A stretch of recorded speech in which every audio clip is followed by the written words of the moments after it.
गल सुन मेरी तू मुटियारे की কথা বলতে পারেন না? সরি সরি, আমি সাইন ল্যাঙ্গুয়েজ পারি। আপনারা পারেন সাইন ল্যাঙ্গুয়েজ? আমি তাহলে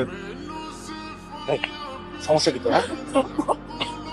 পলাশ তুই নেতাই গেলে কোনো কিছু বলতে পারবি না। দোস্ত আমার না মানে গলা দিয়ে বেরোচ্ছিল না, আমার সামনে সব আমি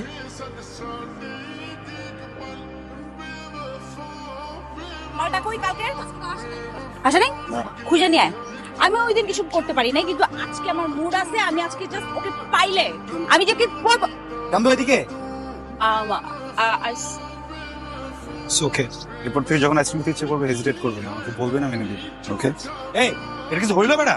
আমি তুই তো ভালো দাও বানাই দিছস বেটা, একটা পলাশ সামনে কিছু কইতে পারছ না। আমার মেলায় মানে ছোটবেলায় একটা ভাই হারাই গেছিল, মামাতো ভাই, দেখতে একদম ওর মতো। আমার মনে হয় মানে ওরা দেখলে ইমোশনাল হয়ে যায়, তো ওই জন্য কিছু বলতে পারি না। কিছুই বলতে পারিস না, মা সম্মান কিছু বলিস না। কি ছোট ভাই, কি ওর সাথে কি এত? আপা আমরা বেস্ট ফ্রেন্ড কিসের best friend?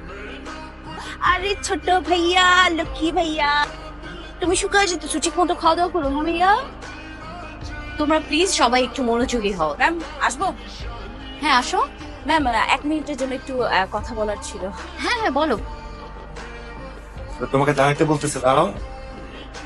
অনেকদিন ধরে আমি তোমার সাথে কথা বলার চেষ্টা করতেছি, কিন্তু পারতেছিলাম না। তো ফাইনালি আমার মনে হলো তোমার সাথে কথা বলা উচিত, তাই ডাকলাম। আপনি তো কথা বলতে পারেন। আশ্চর্য, কথা বলতে পারবো না কেন? তো এই কদিন দেখলাম না আপনি আবার জো বাবা ফরগেট ইট, ভুলে যাও সব।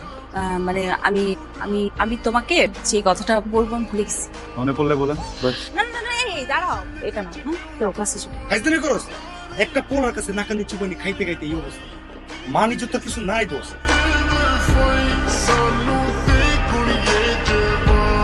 মামা পুরা মাঠ তো খালি, কোনো পাখি নাই, একটা পাখি আয়া পড়ছে। ইম্পর্টেন্ট কথা বলবেন, বলেন। আপনারা সবাই আমাকে চেনেন, হয়তো খুব বেশি কথা হয় না আমাদের, কিন্তু একটা সম্পর্ক আছে। মানে কানেকশনটা, সম্পর্কটা কিভাবে সেটা আপনারা জানেন, আমিও জানি। আপনাদের হেল্প দরকার, প্লিজ। আমার জীবন থেকে 2টা বছর নষ্ট করে দিছে। আমি কখনো আপনার জন্য শান্তিতে ক্লাস করতে পারিনি, ক্লাস থেকে বের করে নিয়ে আসছেন। ইম্পর্টেন্ট কথা বলুন, তাই না? এগুলো ইম্পর্টেন্ট কথা। একটা ছেলেকে 2টা বছর অপেক্ষা করানোর পরে তার হাতে বিয়ের কার্ডটা ধরাই দিচ্ছে, এটা ইম্পর্টেন্ট কথা? বলেন, তাকায় আছেন কেন, বলেন না। কথা বলেন না, তাড়াতাড়ি কেন? এইটা ইম্পর্টেন্ট কথা। এই কে তুমি? সরি আঙ্কেল, আমি এখানে কোনো সিন ক্রিয়েট করতে আসি নাই। আমি জাস্ট আসছি ইম্পর্টেন্ট কথাটা শোনার জন্য। আমি ইম্পর্টেন্ট কথাটা শুনে আঙ্কেল চলে যাবো, আমি ডিস্টার্ব করবো না। আপনি কি চান এখানে একটা সিন ক্রিয়েট হোক? না, 2টা বছর ছটফট করছেন না কথাটা বলার জন্য, এর থেকে অনেক বেশি ছটফট আমি করছি কথাটা শোনার জন্য। আপনি একটু বলেন প্লিজ, আমি শুনে এখান থেকে চলে যাবো, আমি কোনো সিন ক্রিয়েট করবো না। আমি তোমাকে ভালোবাসি। ইম্পর্টেন্ট কথা শুনলা তো না? ইম্পর্টেন্ট কথা শুনলা, বুঝলা, এখন চলে যেতেছো। কি কথা বলো না কেন? কারণ আমি কিছু বলতে আসিনি, শুনতে আসছিলাম। শুনে ফেলছি, এখন তো কোনো কাজ নেই। এতগুলা মানুষের সামনে, আমার ফ্যামিলি, বরপক্ষের লোকজন সবাই শুনছে কি বলছি। তারপর আমার বিয়ে হবে তোমার মনে হয়?